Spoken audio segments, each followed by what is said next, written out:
Welcome to Dodgers Daily. I'm Casey Porter. What a glorious day it was yesterday. 6-0 in the system. Going to get into some of the incredible numbers as far as the type of day the Dodgers organization had yesterday.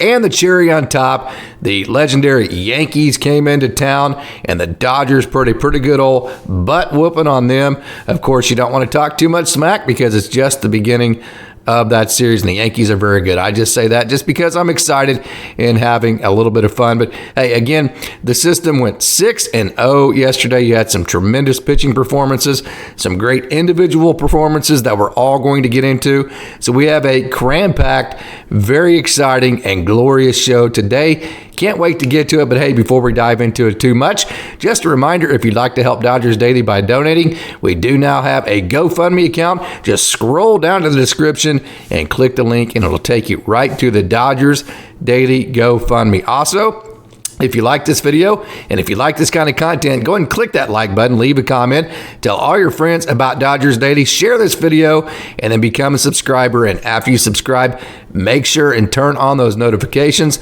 That way, every time Dodgers Daily releases a new video, you'll be notified. You'll never miss a thing. Dodgers Daily can keep growing. And the more we interact with these videos, like I say every time, hey, and we have the greatest comments. Just read the comments section. They are just fantastic.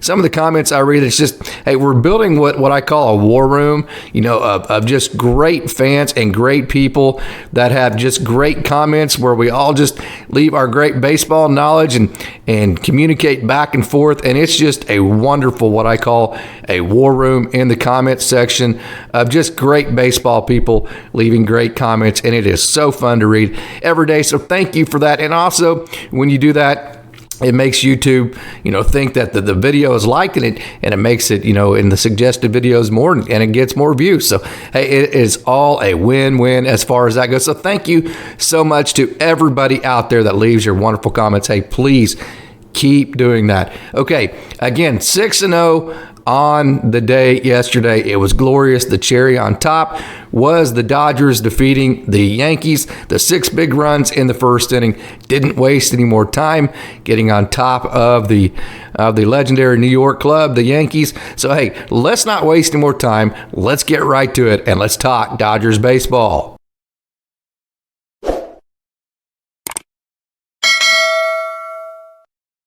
So the Dodgers are 35-23, and hey, they are tied with Arizona, and actually Arizona has the tiebreaker because Arizona beat the Dodgers earlier in the season. And, hey, Arizona, that's a problem because, simply put, so many times in sports, in any sport, and at any level, it's not necessarily who has the better players, it's the matchups. Hey, do you match up well against another team? And Arizona is a matchup nightmare for the Dodgers, in my opinion, just simply because they run, they're very athletic, and they do a lot of things offensively that the Dodgers don't do real well defensively. So from that perspective, I think the Arizona Diamondbacks are a tough matchup. So you'd like to build a cushion over them. As of today, Saturday morning, those two teams are both tied at 35-23, 6.5 games over the Giants and 8.5 games over the hapless Padres right now. Okay, check this out. I'm going to read this off because it's too much to remember, and I want to make sure and get all this right. Check this out from yesterday. Okay, the Dodgers system yesterday scored 45 runs. They gave up 17. So the run differential yesterday between all 5 affiliates, the Major League Club with LA all the way down to Rancho, 6 games total because Great Lakes played a doubleheader yesterday. Between all those 6 games, the 5 affiliates, a run differential of 45-17. The Major League Club included in that. LA is included in that, as I mentioned. That's simply amazing. Minor league system, is now 136-62. That is the best in all of baseball by 25 games. This front office has taken a transition year, put the Dodgers in first place, on the front end of this thing with LA. Then also, at the same time, while you keep winning on the front end, has built the best minor league system in all of baseball. At the same time, they've figured out a formula to be able to win at the top and also as you're winning at the top, keep building. So many teams, they have to sell their farm to win at the top. They make those transactions. Kind of like the Padres had the best minor league system in baseball a couple years ago. Well, they sold it all off to acquire what they have now at the front end and still not winning. Okay, the Dodgers are able to do both. They have not had to sell away their farm to be in first place in the NL West. So, hey, this front office, they continue to amaze in terms of the way that they just continue to build and stockpile talent and win at every single level. Okay, so that, again, the Dodgers combined minor league system has the best record by 25 games in baseball. They went 6-0 yesterday. Oklahoma City won 15-6. Tulsa won 9-1. River Ryan threw 5 innings of no-hit ball, and so did Emmett Sheehan. The AA Tulsa team has the best pitching staff ERA-wise overall in all of the minor leagues and the best ERA of any starting pitching staff in the league as well. And they love that piggyback too. So, hey, what a wonderful day it was. Okay, those stats are thanks to Matt Kramer, who comments quite a bit on here. What a wonderful set of stats it is. Hey, Matt, keep those stats coming. I love those stats. Those are absolutely big time. Okay, part of the wonderful comment section that we get each and every day. Okay, as far as the Dodgers last night with the Yankees, they had the 6 big runs in the first inning, and I say it quite a bit. In big games and when you're playing good teams, your dudes have to be dudes. That's why you acquired them. Hey, that's why you put Mookie Betts on such a long contract. That's why you're paying Freddie Freeman well into his 30s. That's why you bring back Clayton Kershaw on a 1-year deal. That's why you signed JD Martinez to a 1-year deal. That's why, it's very important, in my opinion, that the Dodgers sew up Will Smith. He was a dude last night. Okay, Mookie Betts, 4 for 4. So you talk about your dudes having to be dudes. Well, how about this? Mookie Betts, 4 for 4, 2 home runs. JD Martinez, we're going to get into some of his numbers here in a minute. He had a home run. Max Muncy had a home run. Okay, Will Smith had 2 hits, and Clayton Kershaw went 7 innings. So I would say, other than Freddie Freeman and his 0 for last night, which, hey, man, everybody's human. Freddie Freeman has just been ridiculously good offensively lately. But, hey, like I said, hey, this is baseball. You can't do it every single day. So, hey, he's due to have a couple of days like that. So other than him, no doubt about it, your dudes were dudes. And your 2 rookies, they both got hits, Miguel Vargas and James Outman. And also, you won the stolen base. You talk about those matchups. Okay, the Yankees aren't a team that steal a lot of bases. Okay, they're kind of like the Dodgers in the sense they like to slug, and hit home runs, and they like to pitch. Okay, well, the Dodgers, so that's a good matchup for the Dodgers because, that's their strength versus the other team's strength, and the other team's strength isn't necessarily a weakness of the Dodgers. Okay, so, the Dodgers had 1 stolen base last night. Yankees had none, so you won that category as well. Okay, offense, we've talked about it, one of the best offenses in all of baseball. Not worried about the offense, got to get the bullpen shored up, got to figure out what you're going to do in a couple of spots in the rotation. Some of the comments have been fantastic as far as what a lot of you guys and gals and people out there think the Dodgers should do at the trade deadline to shore some things up. Now, the pitching prospects as far as going out on the trade market are a little bit thin right now, so you might have to get creative. Start, one of the comments was a start scoreboard watching and look at the teams that are potential sellers and see what they have. So I think the Dodgers are definitely starting that process. Okay, but the offense has been fantastic. That's why I said I think you can deal with the shortstop position as far as what you have because the offense provides enough around that, and having a very, very good defender at shortstop, whether they hit or not, I think is good enough. That's exactly what the Dodgers need. Okay, again, another great night, 13 hits, 8 RBIs, 3 for 5 with runners in scoring position, 4 home runs, 7 different players had hits, and you got the big early lead. You got the cap off. Other than the fact you only scored really in 3 runs, you only scored 2 runs after the first inning, that was pretty much a perfect night of offense. You scored early, got the lead early, got a big lead early. Okay, you spread the wealth in terms of several different hitters, 7 different hitters getting hits, and then you slugged. Okay, and then he stole a base. Okay, so last night offensively was just simply fantastic. Some of the stars last night, Mookie Betts was 4 for 4 with 2 home runs. He had 3 RBIs And in his last 15 games, Mookie Betts is hitting .323. His OPS is 1145. This was Mookie Betts' second game in a row with 2 home runs, and he has multi-hits in 3 games in a row, and he has hits in 4 in a row and 13 of his last 15, and he has 8 for his last 14 with 4 RBIs, 4 home runs, 5 RBIs, 5 runs scored, and 20 total bases. Mookie Betts, again, he's a dude. That's why you pay him so much. That's why you put him on the long contract, and he has absolutely played like a dude as of late as well. Okay, JD Martinez, he hit home run number 13 last night. He raised his average to .283, OPS .951, and he is hitting .355 in his last 15 games, and his OPS during that time, the last 15 games, is .1196. So this dude's been hitting for average. He's been slugging. He's been doing it all as of late, certainly in the last couple of weeks, a little bit more than the last couple of weeks. Okay, also, JD Martinez has a 16-game hit streak, 5 of which have been multi-hit games. So he has 5 multi-hit games during that 16-game hit streak, and he also has 4 home runs in his last 5 games, and he's driven in 9 runs in the last 5 as well. I would say this dude is hot.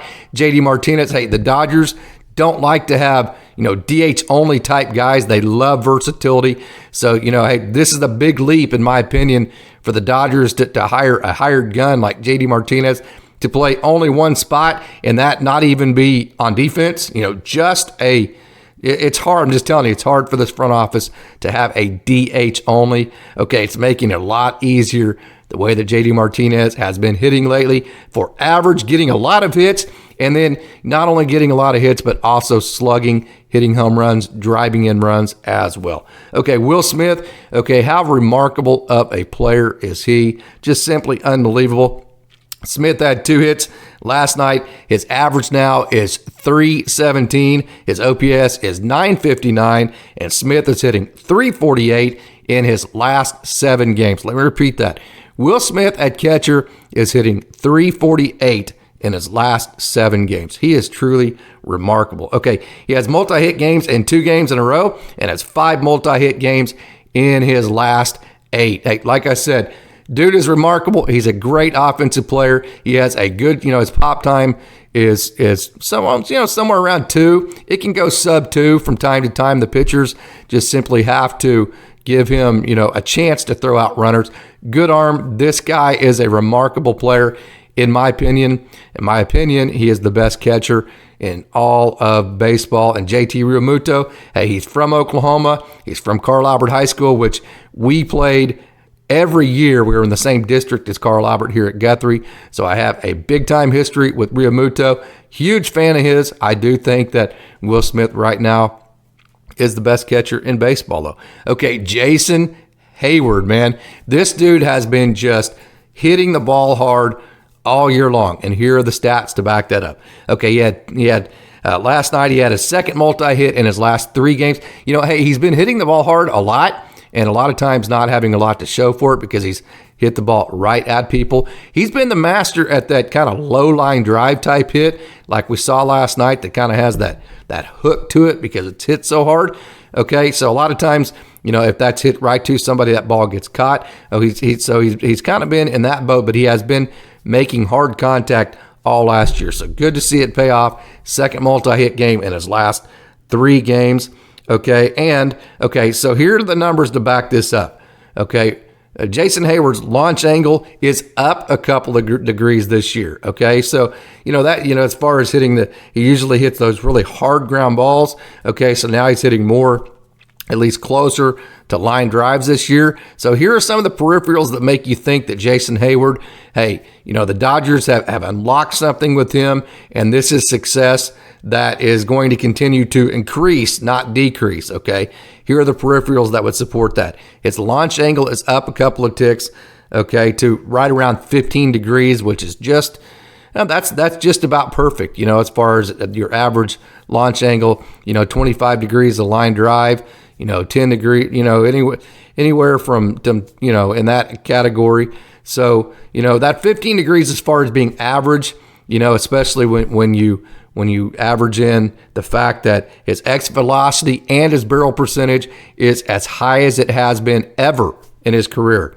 Let me say it again. Average exit velocity, barrel percentage higher than it ever has been in his career, combined with, a couple of ticks up on the degrees of his launch angle. Those peripherals suggest that Jason Heyward is having a great offensive year and that he has been snake bit in terms of the average. And they also suggest that his success should continue to climb, not decrease. So super excited about where Jason Heyward's at. Of course, baseball is the hardest game ever invented. So as soon as you say that, who knows what could happen in the future. But as of right now, those are the hardcore facts. Okay. So his WRC plus, which is basically, you take in, all the different leagues, you take in all the different ballparks, and you average, okay, what is each player worth, basically? And that's WRC plus in a nutshell. Okay, it is his third highest that he has ever recorded in his career as well. So Jason Heyward, although the numbers don't look spectacular offensively, the peripheral numbers do. So super excited again where he is at. Okay, pitching. Okay, we're going to start and stop with Clayton Kershaw. I've mentioned the bullpen. Phil Bickford did give up a couple of runs. I am at a loss. If you'd like to leave a comment, tell me what you think about the bullpen. Yency Almonte, he went scoreless last night, but he has the ERA that is a little bit up there as well. Phil Bickford gives up the 2 runs. So, some of the great comments, in the comment section have been, hey, let's look for the sellers. There's been several different pitchers that have been listed as far as that are available. I'm not going to lie. I cover so much baseball in the Dodgers system. One of my weaknesses is I don't really have time to look around as far as who might be the guys that are available in a trade. I will do that when the trade deadline becomes a little closer and things get a little clearer as far as the pool of the people and players that the Dodgers have to choose from, and then whenever the needs become more specific. I would say at this time, if the Dodgers, if the trade deadline was tomorrow, I would say the Dodgers need a frontline starter, a number 1 starter, a guy that can go out there, go 7 innings and just, throw 100 miles an hour, and just really just dominate another team. I would say the Dodgers need to, they need to put together a trade package with their prospect capital. They need to go get a frontline starter. I would say if the trade deadline was tomorrow, then I would think that they need to put some kind of game plan together as far as their bullpen. Okay, I've talked many different times. Taylor Scott's been pitching very, very well at the AAA level. Nick Robertson. Okay, they need to be brought up before the trade deadline because you need to see if they're going to be productive at this level. Otherwise, hey, you're just going to go. I don't think the Dodgers would stay in-house with that. I think right now they would make a move or two to shore up the bullpen. But I think those are the 2 areas. And that's another reason why I think I would stay away from shortstop is because I think I would attack the pitching part of it. I think the offense is fine. I think, the defense is fine. I think where you would need to shore up is getting a front-end starter, a number 1 type starter. Sell the prospect capital. You have plenty of it to go get the number 1 type starter and then some help in your bullpen. I think that's where I would go from a trade perspective. Okay, so that's my talk on the bullpen. As far as today, what do you think? Leave me a comment. Like I said, the comments are always elite. Clayton Kershaw. The thing about him last night, okay, his spin was down, okay? As far as his slider and his curveball, it wasn't spinning as much as it normally does. Not by a whole ton, okay? But what that does is, okay, of course, we know that spin creates more break. And you would say, well, don't you want more break? Not necessarily, okay? When Clayton Kershaw, in my opinion, is at his most effective is not necessarily when his pitches are breaking the most.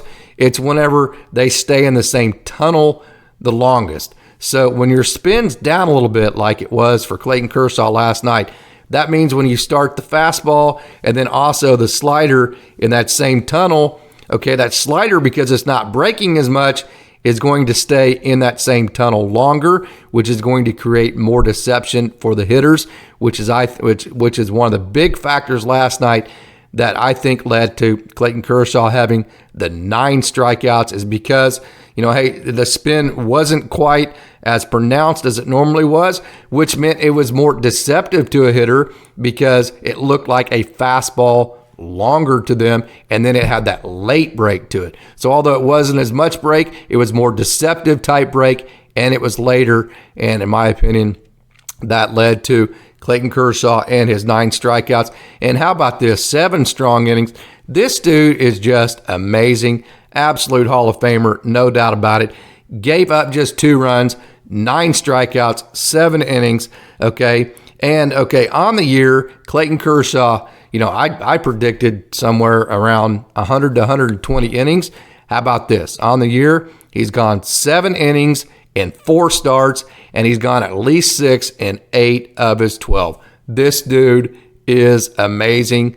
Clayton Kershaw. Okay, so it's the Dodgers and the Yankees again. Man, Major League Baseball needs to do something and have the Dodgers and Yankees play every single year. It's just too iconic of a rivalry.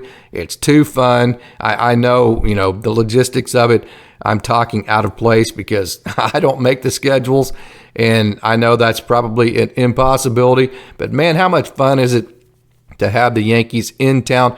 Okay, so you need to beat the Yankees just simply because you want to beat the Yankees, but you are tied at the top of the NL West with a team that has the tiebreaker over you. So, hey, big weekend left of baseball. Then it's going to culminate, with the Sunday night baseball, Bobby Miller on the bump. So, in Sunday night baseball, can't wait for that. I do believe Michael Grove, I did not check today. Let me actually scroll here. This is not going to make for a great video, but let me just verify this. Yes, Michael Grove. Okay, best of luck to him. He gets a start today. So, hey, 2 more rookies back-to-back against the Yankees over the weekend. The last time you did that was Gavin Stone, Bobby Miller. You won both of those games. Hopefully you can duplicate that this weekend. Michael Grove at 8.44 ERA, 0-1 on the year. But I'm telling you, he's had an uptick in velo. He was hitting 97 the other night, sitting 96.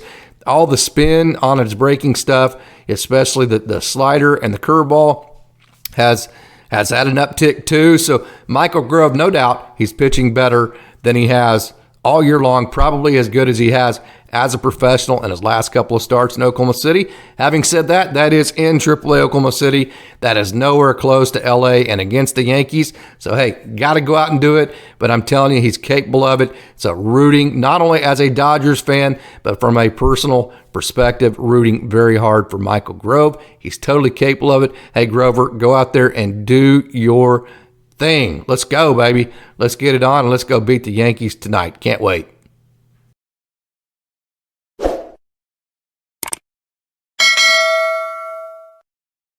The AAA Oklahoma City Dodgers, they scored 15 runs in front of a big crowd last night, downtown Oklahoma City, Bricktown Ballpark, almost 8,000 people. Drewavans had a couple of hits. Yonnyhernandez had a 2-hit game. JonnyDeluca, he continues to absolutely stroke the baseball.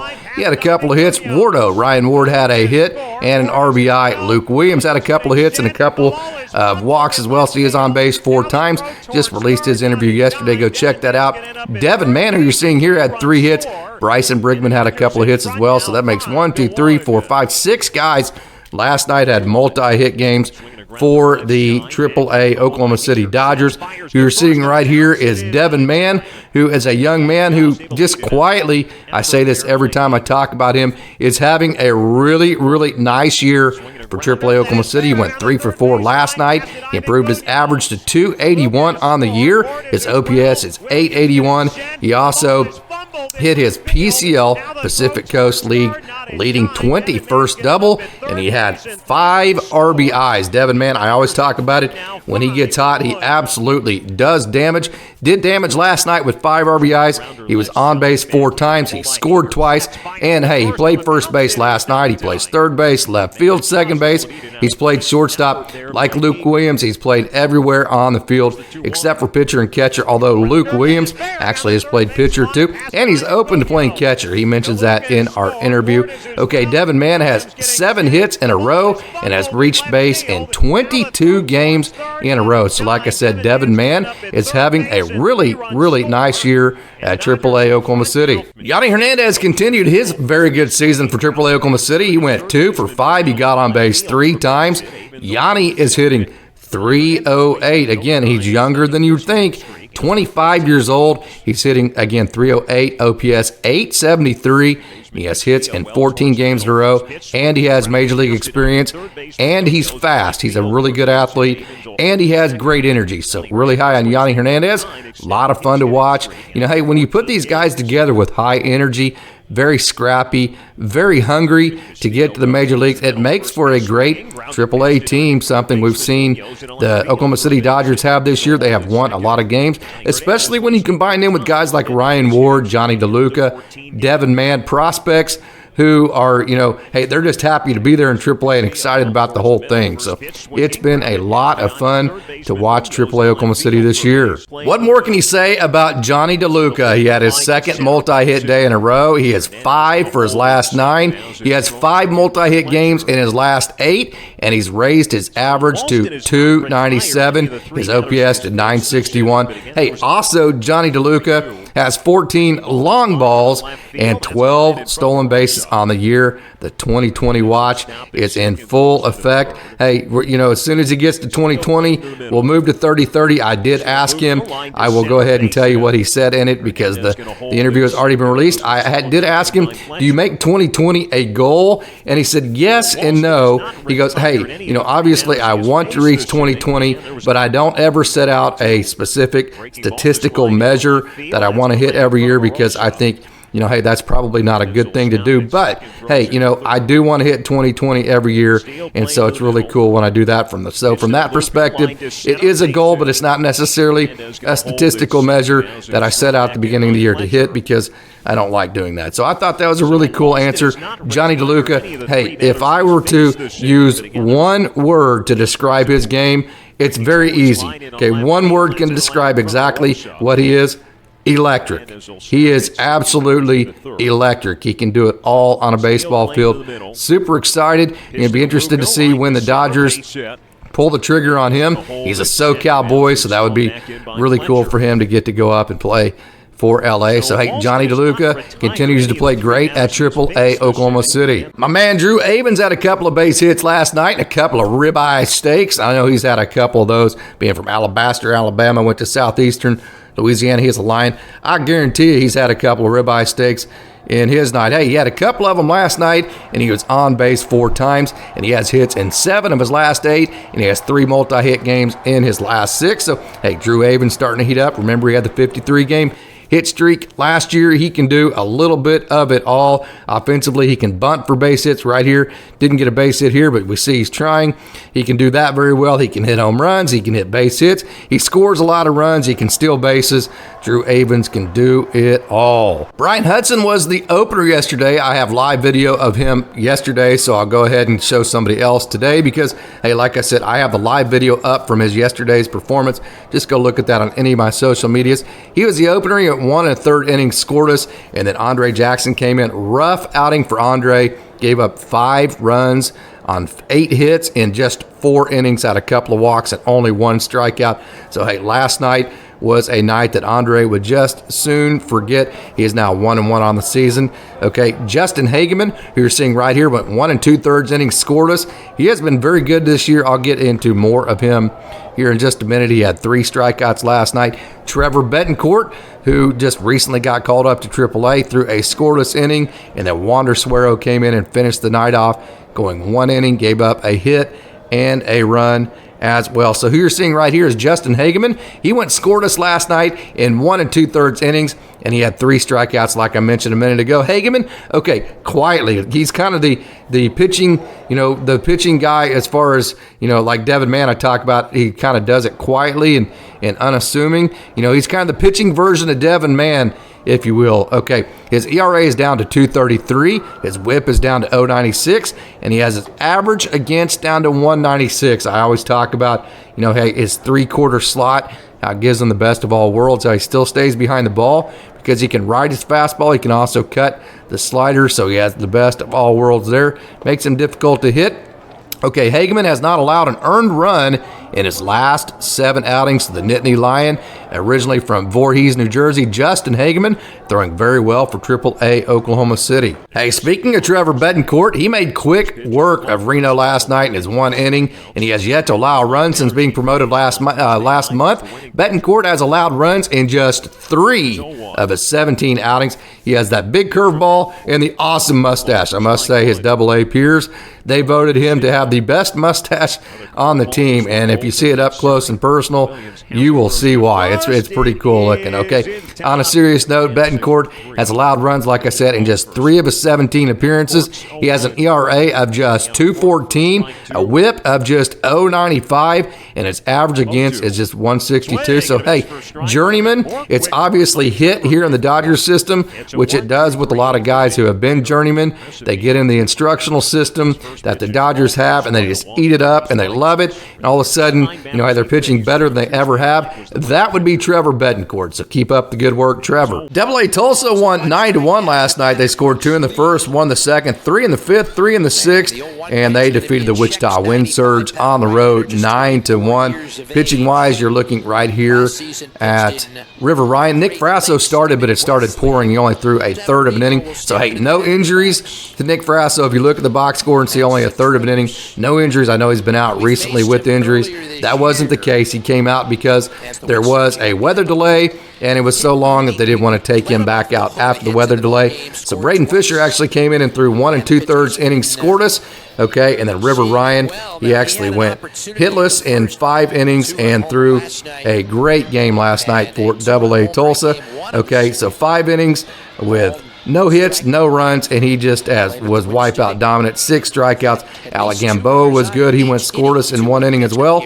Had a couple of Ks, so hey, good pitching for the AA Tulsa Drillers last night in their 9-1 victory. Like I said, River Ryan, you're seeing here, wipeout dominant. Hey, there's only 2 words of advice you can give hitters when River Ryan is throwing the breaking ball like he did last night and landing all of his 4 pitches he has. The only 2 words you can give a hitter is good luck. Those are the only 2 words of advice I would have for you, because when he throws like that, forget about it. He's absolutely dominant. Okay, so he went 5 again scoreless, struck out 6, walked just 1. ERA on the year for River Ryan is 1.67, whip 0.91, average against 2.04. So the young man out of North Carolina, River Ryan, who was traded over.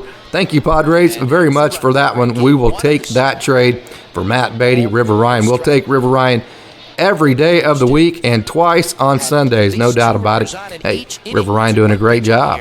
Just mentioned him a minute ago, left-hander Alec Gamboa, the artist. Man, he loves to paint all the different corners, change eye levels. Look right there, he went up and in, low and away. Likes to paint those corners. There's a good look at the young Madera, California native. Went to Fresno State, originally out of high school, finished at Fresno Community College, so you've seen him paint the up and in, you've seen him paint low and away, you've seen him drop a dime with the breaking ball in. Now you see the riding 4-seam up. There is a good mix and a good sequence, and there's that back foot slider. So you've seen, just a great sequence from Alec Gamboa, and then there's the 4-seam up again. One of the big reasons why he went scoreless last night for AA Tulsa, it's his 5th scoreless outing in his last 7. Gamboa's ERA is just 3.08. His average against is just 1.57, and his whip is just 1.14. So, hey, Alec Gamboa, it's been a little bit up and down the last couple of years. On the uptick, keep up the great work, young man. Offensively, the Drillers scored 9 runs, 2 in the first, 1 the second, and then they had 3 spots in both the 5th and the 6th innings, and they banged out 10 hits, and then again, 9 runs, like I said. 1, 2, 3, 4, 5, 6, 7 different guys had hits, 3 guys at multi-hits, including the young man you're seeing right here, Yorbit Vivas. He had a couple of hits. Jose Ramos had a multi-hit night. Emmanuel Vargas had a multi-hit night as well, and a couple of RBIs. Then Austin Gauthier, Eddie Leonard, Yusnieldiaz, who also had a home run, and Carson Taylor had hits as well. You're seeing right here, Yorbit Vivas. This was his 14th multi-hit game of the season that he had last night for AA Tulsa. He was also on base 3 times, and he scored 2 runs. Vivas is hitting .268 on the year, OPS .862. Jose Ramos, man, I cannot tell you how impressive he has been this year, especially doing this right here. He has gotten so good at staying inside the baseball and shooting it to right field whenever he has to. You know, we know he has the big power. We know he has the launch angle as far as having the perfect launch angle coming off the bat to hit home runs with. We know he can do that. We know he's a great defender. We know he has the great arm. He's a great athlete. What we didn't really know coming into this year, hey, can he actually become just a really good hitter and not just a guy with a whole lot of tools that can hit a lot of home runs and be impressive every now and then? Okay, can he actually become just a good hitter first? I think this year he has taken a huge leap in that direction, and he also has 7 stolen bases. I've said it in the past, hey, if Jose Ramos wants to be a big-time Major League Baseball player, he needs to reduce the strikeout level, which staying inside the ball just like that and letting it get deeper and hitting it to the opposite field will solve that strikeout percentage, which has been too high in the past. So, number 1 improvement, lower the strikeout rate and then steal more bases. He already has 7 stolen bases this year. I do think the Dodgers need to make it a statistical goal for Jose Ramos every year, a minimum of 20 stolen bases. He's totally capable of it. I think that would force him to have to go a little bit more often, and I think he would easily reach it. I think he'd easily be a 20-20 guy, and like JonnyDeluca, I think on the right year, could be a 30-30 guy. So, hey, Jose Ramos has been super impressive. He's hitting .257, OPS .847. He has 10 home runs, 7 stolen bases. So there you go. Right on track to be a 20-20 guy, and I think that needs to be a goal. Got to see Ismael Vargas in person, and watch this ball carry, man. I'm telling you, it comes off his bat different. That's just, kind of off the end of the bat, doesn't pull a full swing behind it, and I'm telling you, that's a long ways to left center, and his ball just carries. When he hits a ball, I'm telling you, Ismael Vargas, he hits the ball very, very, very hard. He was on base, and this one right here, he tied into that pretty good, okay, and got right in front of the center fielder. He is on base 4 times. His on-base percentage this year, he led the Midwest League in on-base percentage for almost ever while he was down with Great Lakes. On-base percentage, again, very good this year, .390. OPS .862, and his average is .268. He also has 7 home runs and 33 RBIs. The most underrated offensive player in the Dodgers system. No doubt about it, Ismael Vargas.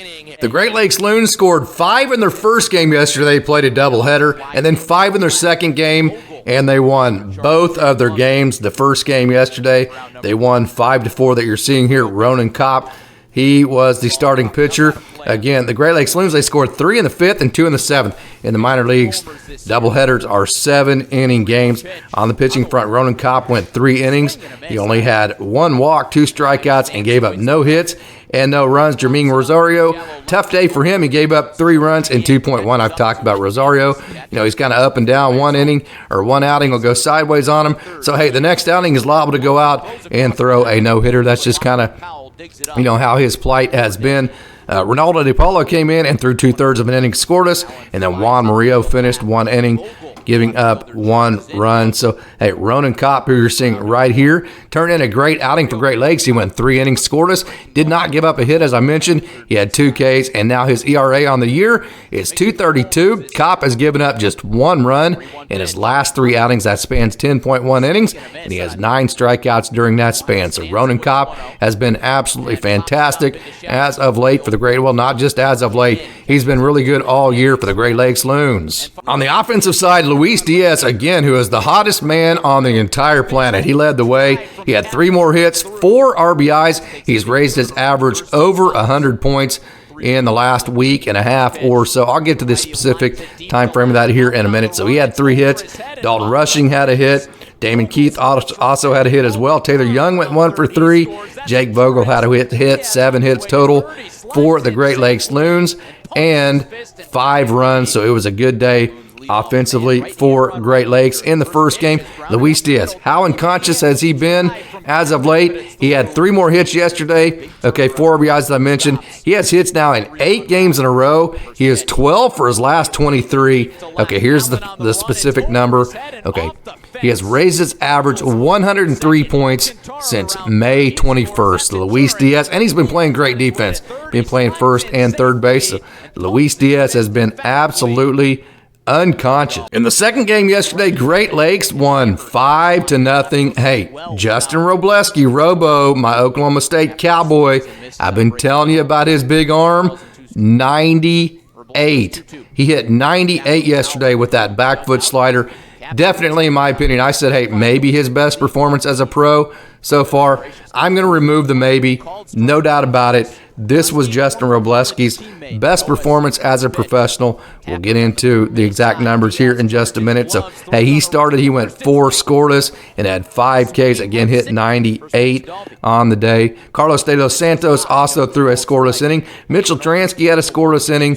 And Benoni Robles, he finished last night scoreless as well. So, okay, justinwrobleski, like I said, hit 98 in his 4 scoreless innings, gave up just 2 hits, struck out 5, walked just 1, and also, hey, kind of a cool moment, he threw to Jake Thompson, who was a Oklahoma State Cowboy. They were teammates there at OSU. Jake Thompson had one of the just 2 hits that justinwrobleski gave up. So, hey, if you're going to give up a hit, might as well be to one of your good buddies. And Jake Thompson, a former teammate, probably didn't mind that too much, especially considering that it didn't give up a run as well. Hey, so justinwrobleski, I've been telling you people, or whoever wants to listen, just how talented he is. He showed it yesterday. Great work. His nickname is Wrobo. So, hey, great work, Wrobo. Keep it up. Ismaelalcantara led the way in the second game with 2 hits and 3 ribeye steaks. Hey, Luisdiaz, he had another hit. So did yonnyhernandez, Alex Freeland, and Griffin Lockwood Powell, the Great Lakes Loons. They had 6 hits on the day and 5 runs. So, hey, 13 hits and 10 runs. That's pretty efficient during a doubleheader. And you're looking right here at Ismaelalcantara. I always get a kick out of trying to listen to the road announcers try to announce his name. I've heard it a million different ways. Ismaelalcantara went 2 for 3 yesterday for Great Lakes, including his first triple of the season and his 3rd home run. So, hey, great day. Izzy, as they call him, very talented. Okay, numbers have been a little bit slow, but I'm telling you, you talk to anybody in the system, this dude has a lot of talent. Ismaelalcantara had 7 total bases on the evening, and he scored 3 times. So quite a night for Ismaelalcantara. The Rancho Cucamonga Quakes finished the night off in exciting fashion, and very well. Hey, they scored just 1 time in 1 inning last night, and they put up a 3 spot in the 5th. And that was all they needed to take down Inland Empire. Okay, anytime you play Inland Empire, the low A affiliates of the Angels, good to beat the Angels in anything, right? So, hey, that was super exciting. And you're looking at Gabe Emmett right here. Okay, you know, I went through this entire list of, and he was one of them I thought of, you know, but I went through this entire list of all these prospects that aren't on the Dodgers top 30 prospects list. And how dare I leave off Gabe Emmett? What a gigantic mistake that is on my part. He went 5 innings scoreless last night, had 4 strikeouts. The young man out of JUCO, the name of his JUCO is slipping my mind right now. I will get that, and I will make sure, and I will, on the next show, I will, if somebody knows it, leave it in the comment, because I like to mention all the college names because they deserve recognition and credit for that. Okay, so Gabe Emmett, I love the arm side movement. Watch how just naturally this ball moves, and he has that good slider. So he has the arm side movement that kind of turns right for him, and then he has the slider that turns left. Look how that ball just kind of slides away from the barrel and then on to the end of the bat, because it just has that subtle movement to the arm side right there. Look at that arm side movement. Very, very good for Gabe Emmett. Again, he went 5 scoreless last night. He had 4 strikeouts. There's a really good one right there with that arm side movement. So, hey, he was definitely the player of the game as far as pitching goes. Rain Don Cone had 3 hits. Kyle Nevin had a big night. he had a couple of knocks as well. And then Theron Lorenzo, who I mentioned yesterday in the non-top 30 prospects list, Jesus Galice and Nick Biddison, they all had hits as well. And again, Rancho, they did not have video. So, hey, this is not video from Gabe Emmett of last night. This is video of just kind of wanted to show you what he looks like. Okay, Rancho does not have video on their home games. So, hey, do the best we can with that. And so, hey, Rancho again won 3-2 last night to finish off the organizational sweep. First one of the year. I believe it's the 7th organizational sweep of the year, but the first time, there's been a couple of times where there was almost an organizational sweep, but there was a doubleheader, and one of the teams lost the second game of the doubleheader. So I do believe this is the first time all year that the Dodgers have had an organizational sweep where somebody had a doubleheader and they actually went 6-0 on the day. So what a day for the organization. So there you have it. There's our show for you today. I told you, man, there was going to be a lot of action in this show, and it was all glorious. Again, 6-0. An organizational sweep. I do, like I said just a minute ago, believe it's the first 6-0 sweep of the year for the Dodgers organization. So congratulations on that. What a great day Friday was. But hey, baseball, hey, one of the beauties of it is if you lose, you get to play the next day. One of the difficulties of it, what makes it such a grind is, hey, you had such a glorious day on Friday. You got to wake up and forget about it and do it all again on Saturday. So hey, super exciting day today. Going to be covering all of that action. Grover, he gets to face tonight at 6:15 the Yankees, so super excited for him. And then my Oklahoma State Cowboys, they play at 2 o'clock today. Going to go to that game and watch that. They lost last night, unfortunately, so hey, they have to win 4 in a row. So a lot of baseball right now, covering 4 minor league teams. Los Angeles Dodgers, my Oklahoma State Cowboys are deep into the playoffs right now. So, hey, baseball swimming out both of my ears, but love it, man. Can't get enough of it. And thank you again to all of you viewers and listeners, the great comments. Leave me some comments. Let's get talking about Dodgers baseball again. So that's our show for you today. I hope you enjoyed it. I hope you tune in tomorrow as well. And also, hey, just a reminder, if you'd like to help Dodgers Daily by donating, we do now have a Dodgers Daily GoFundMe account. Scroll down to the description. Click the link. It'll take you right to the GoFundMe for Dodgers Daily. And if you like this video, go ahead and leave a comment. Tell all your friends about Dodgers Daily. Like this video. Interact with it. Okay, the more you interact, the more that it helps get this thing seen out on YouTube. It helps us grow. And then also turn on your notifications. That way, whenever Dodgers Daily release a new video, you're notified. You won't miss a thing. Okay, as always, I'd like to say thank you for tuning in. What a day it was for the Dodgers yesterday. 6-0 in the organization. Beat the Yankees. Okay, so again, for Saturday afternoon, go Dodgers.